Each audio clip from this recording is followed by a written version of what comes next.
We are Frank and Daphne, a couple of not-so-young cycle tourists from Canada, and we're off on another adventure in Europe.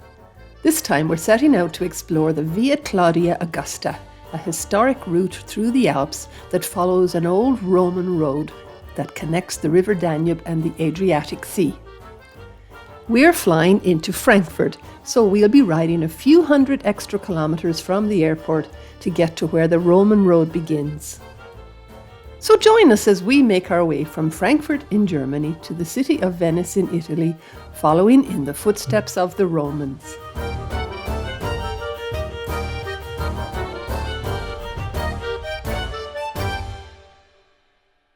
Hello and welcome. You have joined us in a little place called Biberwier in the Austrian state of Tyrol, where we're packing up camp now, getting ready to start riding again as we continue on the Via Claudia Augusta cycle route. So far, Frank and I have made our way from Frankfurt down to Donauwörth, along a few different riverside pathways. There we joined the Via Claudia Augusta, and we're about to start our 7th day on the Via Claudia and our 14th day overall, with a total distance of just over 600 kilometres. We're currently riding with our friends Nancy, Sarah and Andrew, and unfortunately last night one of us had another episode with a fox.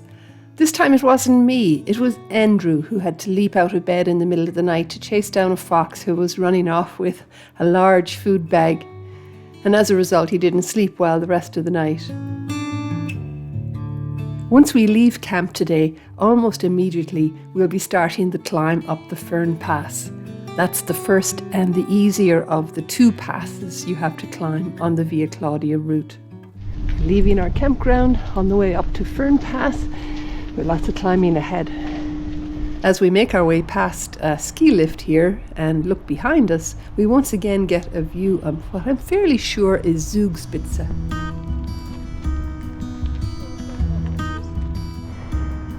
Onwards and upwards. Thank you much.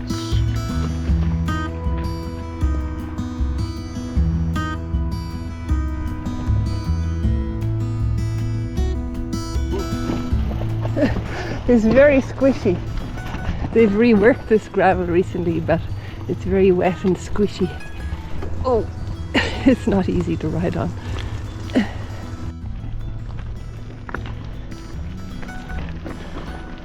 This is where the grade is increasing.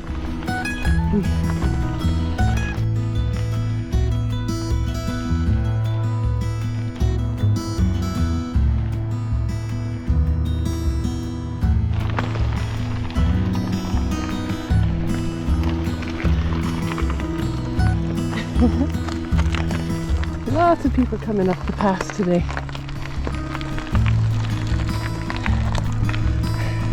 And I'm walking. I'm pushing. The ride up towards Fern Pass was on a really good gravel road. Frank and I were slower than our friends and we walked parts of it. But fortunately the forest provided some nice shade. And although the gravel road wound its way upwards, we could sometimes see where the hydro line ran, and that is believed to be where the original Via Claudia went, in a straight line up the hill.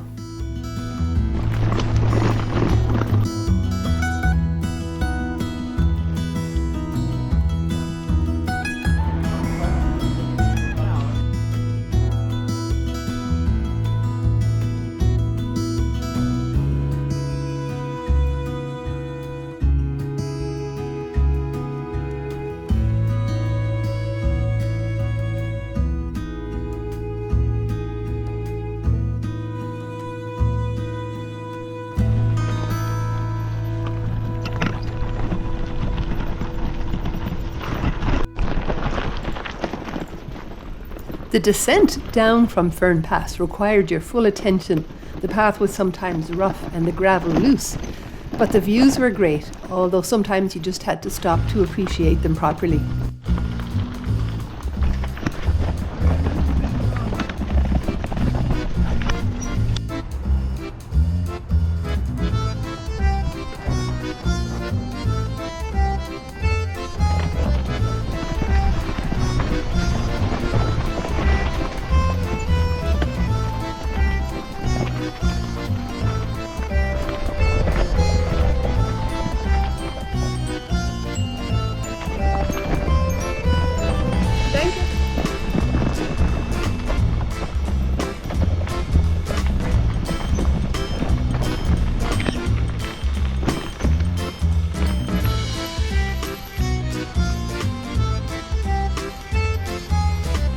On this section of the trail, you could see where ruts were visible in the bedrock from many years of intensive traffic of horse-drawn wagons.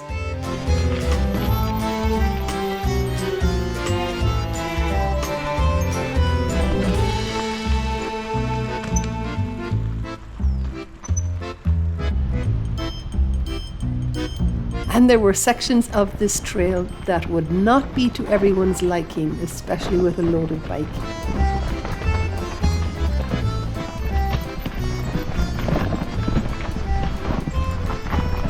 Here we've reached the Schloss Fernstein castle, where the path leads us right through the gate of what would have once been a toll station. This castle is now a beautifully located hotel overlooking a small lake.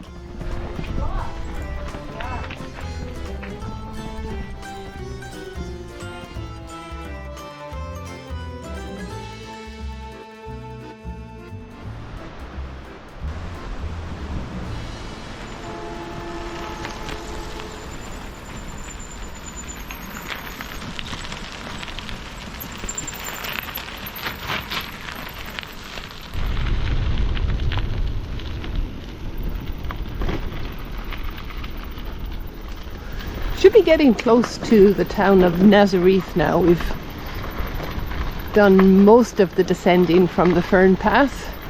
Still going down a bit.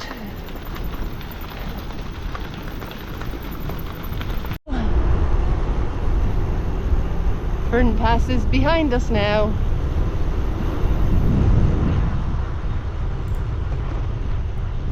After enjoying that wonderful long descent from Fern Pass and reaching the town of Nassereith, we're entering another lovely valley flanked by mountains.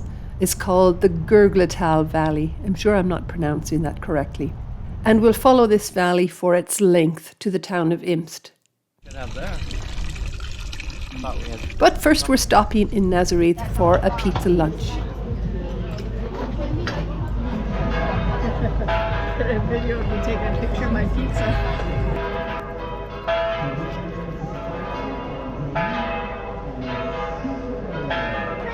Leaving the town of Nassereith.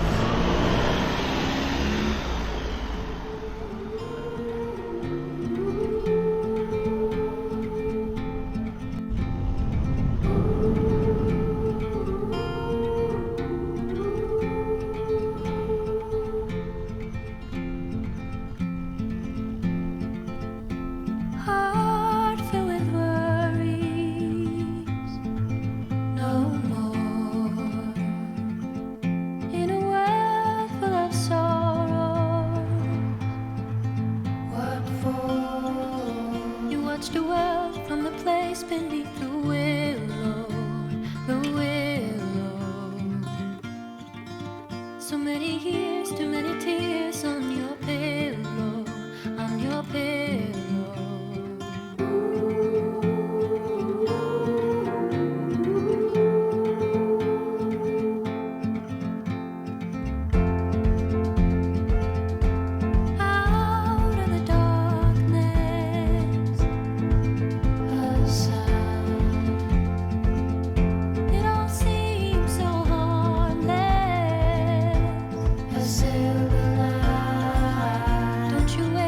Don't you wait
we just made it to Imst, and we're trying to find camping here.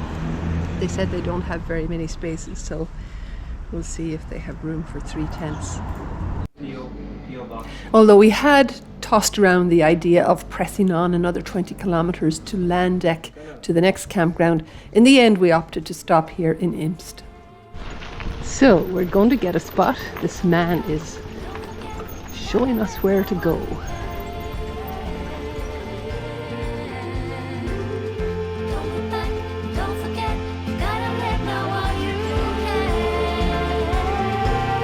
In spite of the grumpy staff who made us move one of our tents again later to fit in even more camper vans, we had a lovely evening, and hopefully no fox visits tonight.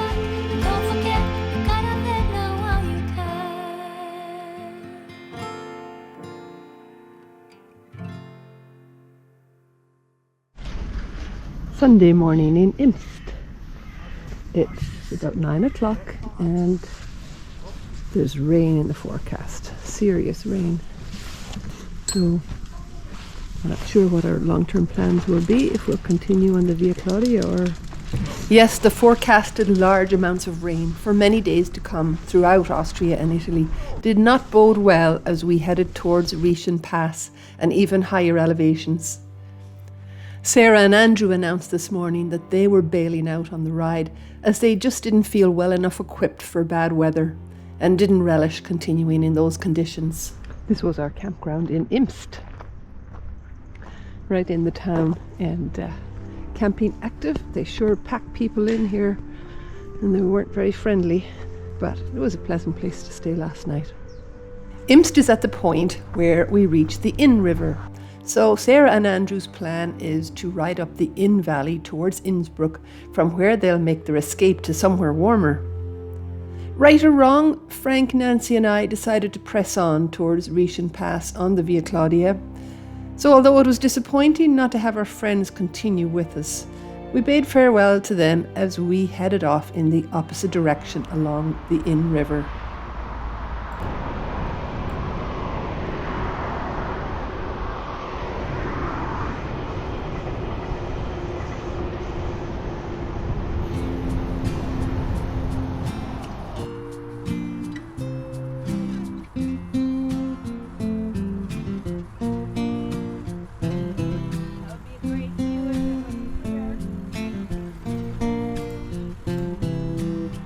Although today was cool and overcast, there was nothing to complain about. The scenery was still good, and we never strayed too far from the Inn River. And because of the weather forecast, we have already booked a pension in Pfunds, about a 50-kilometer ride, with about 500 meters of climbing. So a warm, dry bed awaits us regardless of the rainy forecast. Our next major town will be Landeck.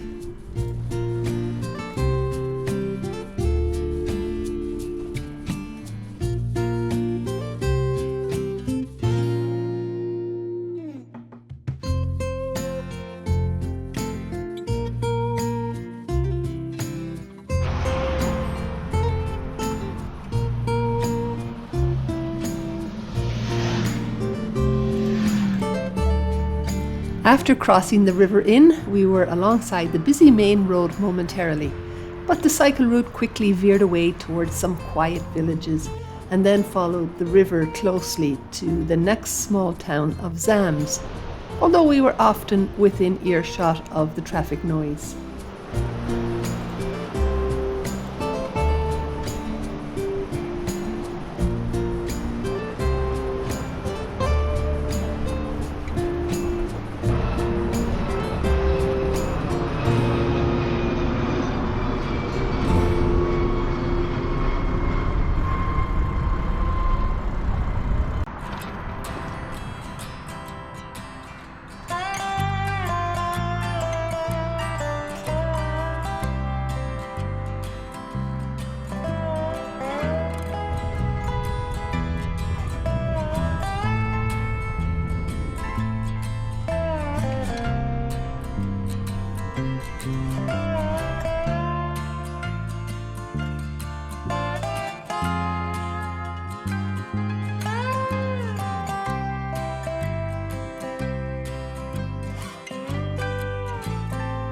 crossing over the river in the little village of Zams.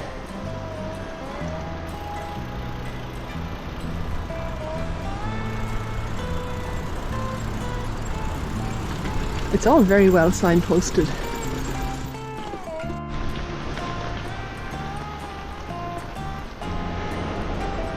We're approaching Landeck. I'm not sure if this is actually part of Landeck, but could be.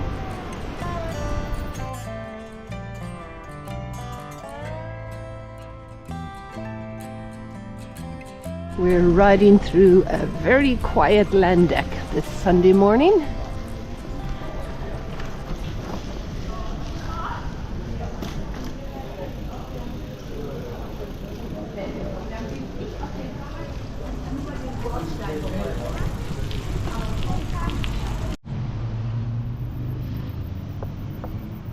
After Landeck, our direction of travel changed, so we're now heading southeast as we continue to hug the banks of the Inn River towards Prutz.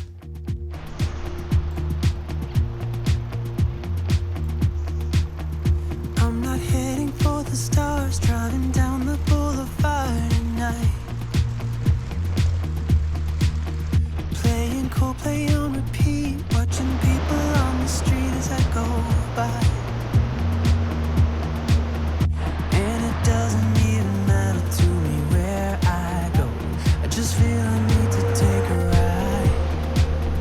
Got my coffee cup to go, and I'm gonna hit the road tonight. So we are on the road now, a busy road. This is the very first time that we've been on a road like that, even though there is a good wide cycling lane. But we'll probably turn off it not far from here.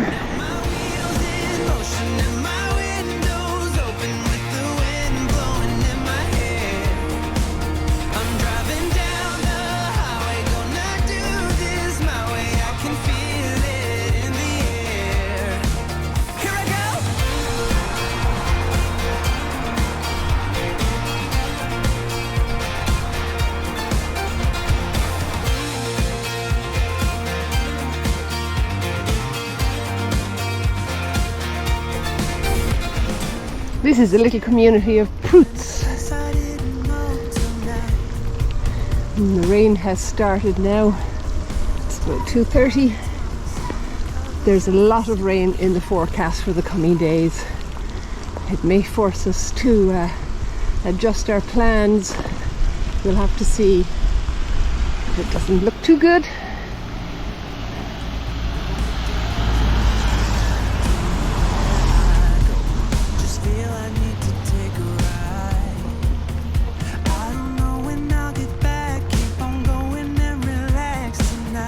We're crossing the river in again.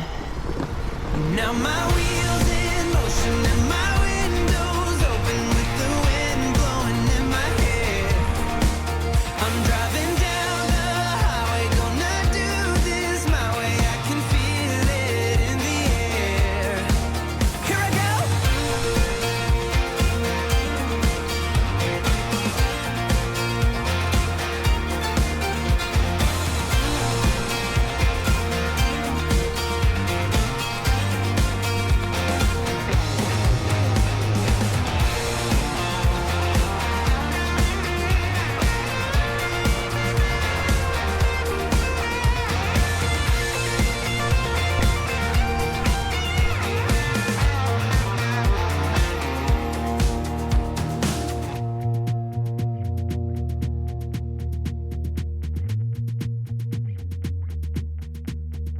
I'm not heading for the stars, driving down this boulevard tonight. Yeah. Playing Coldplay on repeat, watching people on the street as I go by. Now my wheels in motion and my windows open with the wind blowing in my hair. I'm driving down the highway, gonna do this my way. I can feel it in the air. Here I go.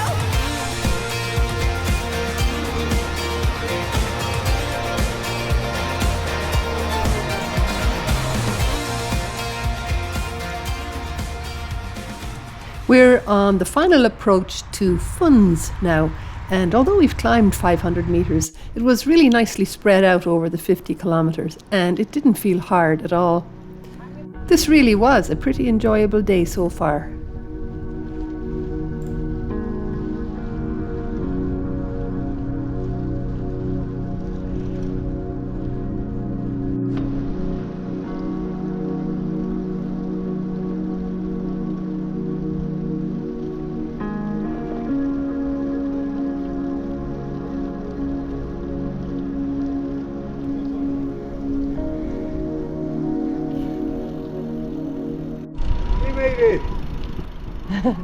We made it to Pfunds.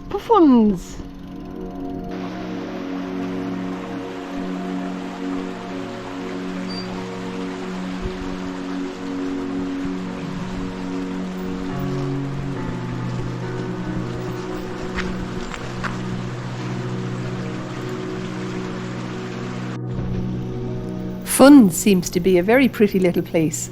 Medieval farmhouses dominate the village centre, and you can see beautiful frescoes, a sign of the wealth and history of the area.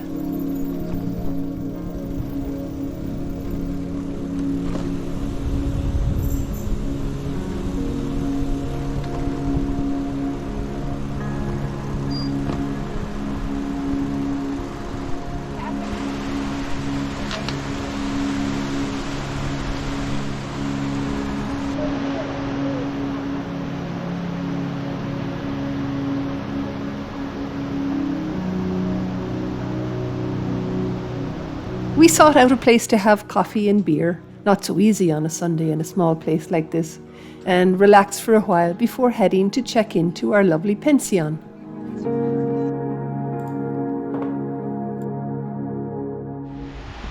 So we booked a pension room for tonight, given the rainy weather, and we're just arriving. Let's check it out. View from the balcony.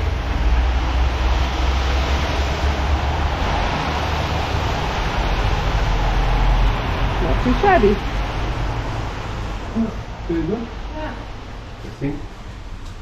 They're sharing, all three of us. And dinner was cooked up on the balcony tonight. Here we have dinner in our pension. We have a varied menu. We have, not far from our cozy room, the Reschen Pass awaits us. And we know that tomorrow we may have to deal with some challenging logistics and bad weather. But for now, we're not going to think about that.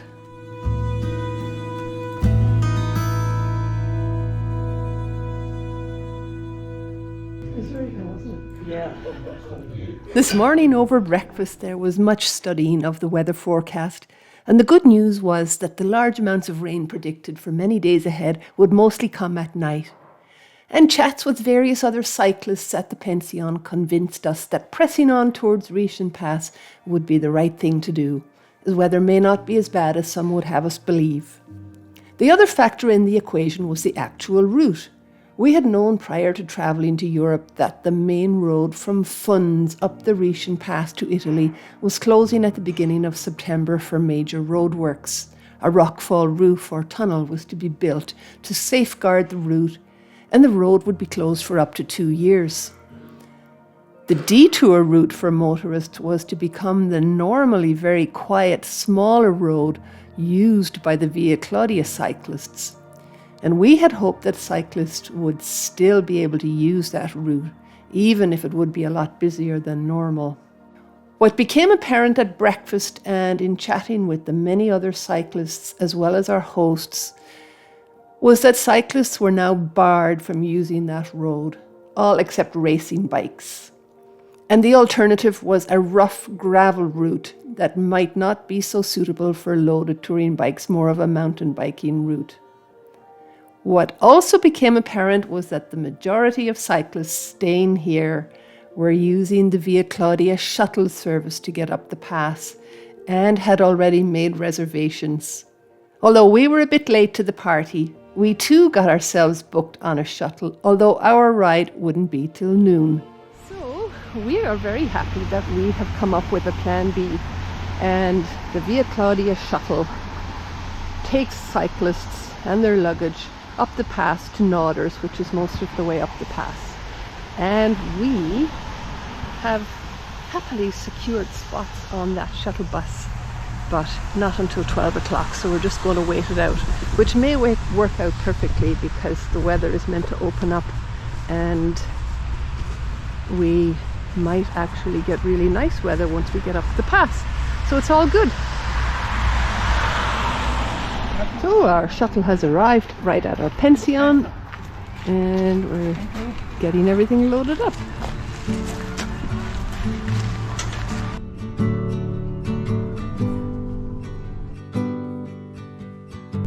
We just entered Switzerland. The only downside of having to skip this part of the ride is that we miss out on the popular landmark called the Altfinstermünz, the much photographed custom station and bridge over the River Inn, just south of Pfunds and right at the Swiss border. And the bridge is located in exactly the same spot as the former Roman bridge.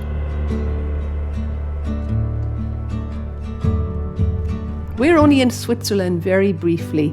We head through the small community of Martina before crossing back into Austria to begin the ascent up the switchbacks towards the high settlement of Nauders.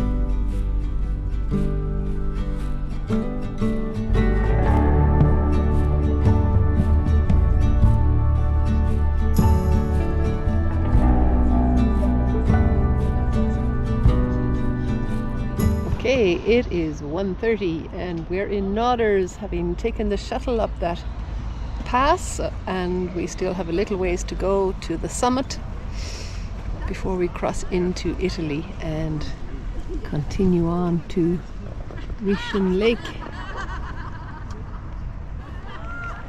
And the sun is shining a little bit. So we just climbed up a little hill from Nauders, and this is the view looking back before we leave the town. It's beautiful.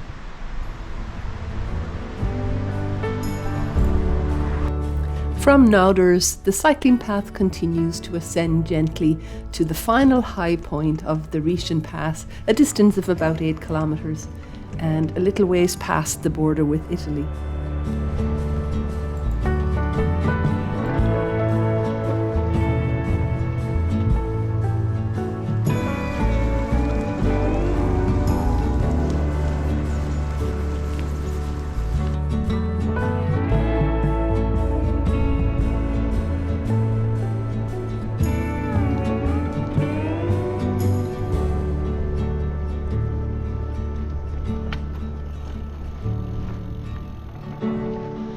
Looks very much like an old customs building at the border.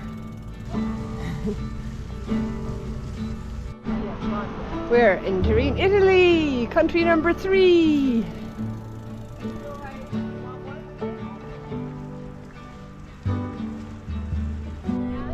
We are on the top. No. Yep. And with that, we had just crossed into Italy and reached the highest point on the Via Claudia route. Granted, we got there the easy way today, but it still felt like a very significant point on our cycle journey, and we're very happy that it's not raining. This pass marks the watershed between the Danube to the north and the Adige River to the south, which drains into the Adriatic Sea.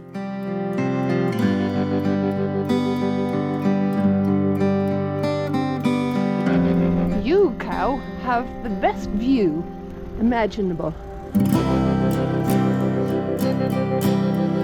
We're just passing the village of Reschen, set at the north end of the Reschen See, a large reservoir resulting from a dam built in 1950. The cycleway is taking us down the east shore of the lake through the modern-day village of Graun. The original village is at the bottom of the lake, with only the bell tower of the 14th century church still protruding above the surface.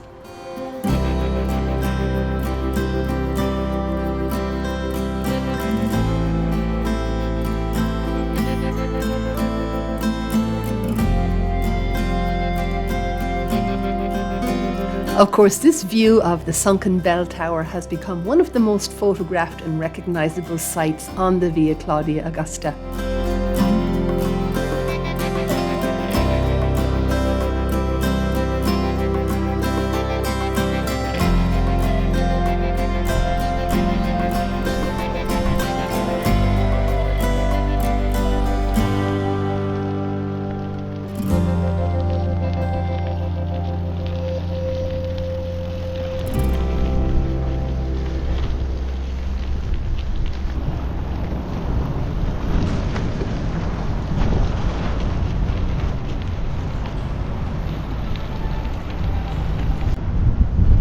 We're at the foot of the Reschen Reservoir. We're now in the Italian region of South Tyrol, and we're entering the Vinschgau Valley. This is the German name. The Italian would be Val Venosta. This is the upper part of the Adige or Ech river valley, and we will be seeing a lot of this river in the days ahead.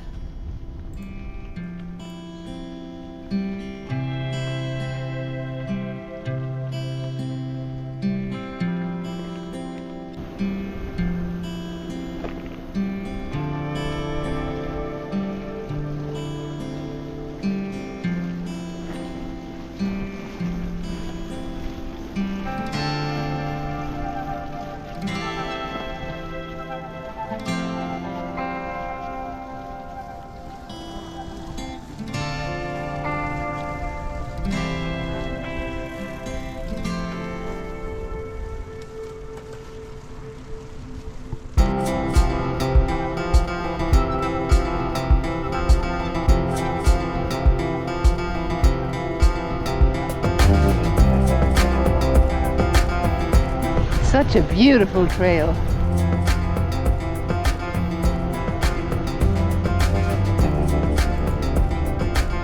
Once we'd left the lakes, this excellent cycleway led us down the western edge of the valley through several really nice villages with great views all around. As we rode through this village of Burgis, on the hills up ahead of us we could see the very striking looking Marienburg Abbey, with another castle visible lower down.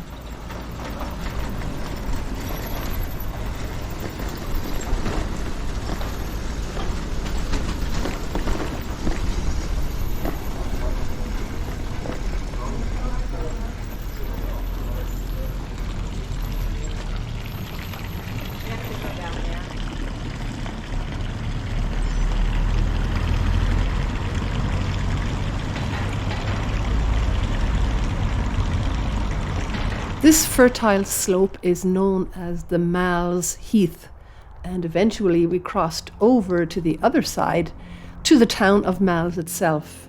You can't help but notice just how many church towers this village has, and there's a round tower as well that used to be part of a castle. This is the town of Mal's.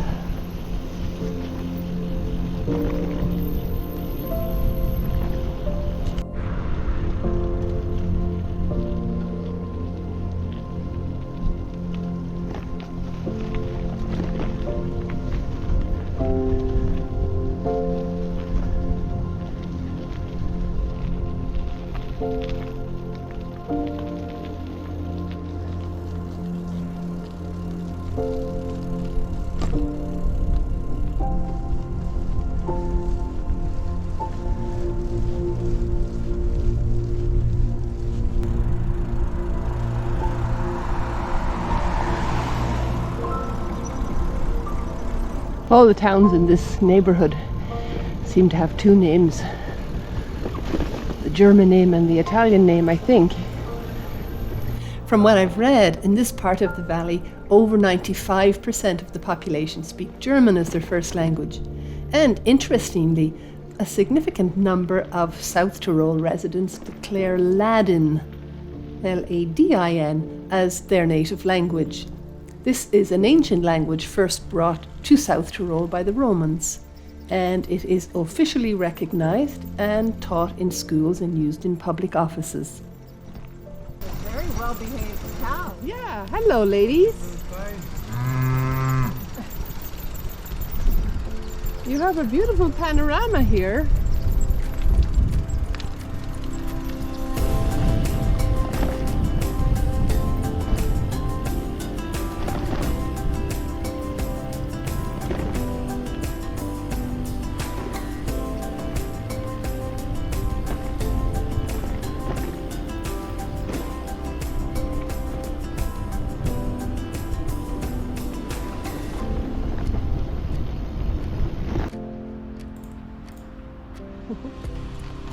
By now it's about 5 p.m. and there's pretty much only ourselves and the cows on the path as we enjoy the remainder of the downhill and enter the final hamlet of the day, Latch.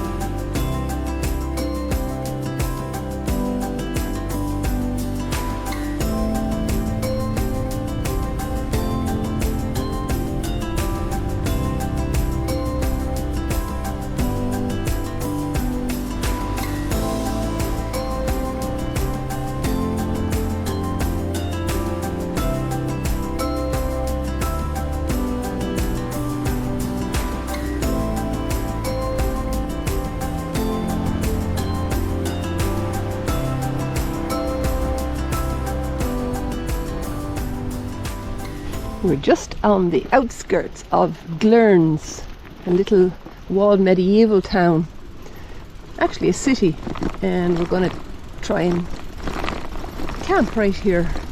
So for a day that started out with a very gloomy weather outlook, it certainly transformed into one of the most lovely afternoons of riding, and this little campground setting is idyllic.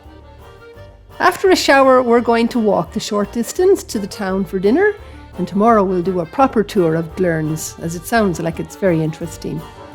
But that'll have to wait for the next episode. So we do hope you'll join us again for that one as we continue down this gorgeous valley, following the Adige River and survey the orchards, mountains and castles on our way to Murano and Bolzano.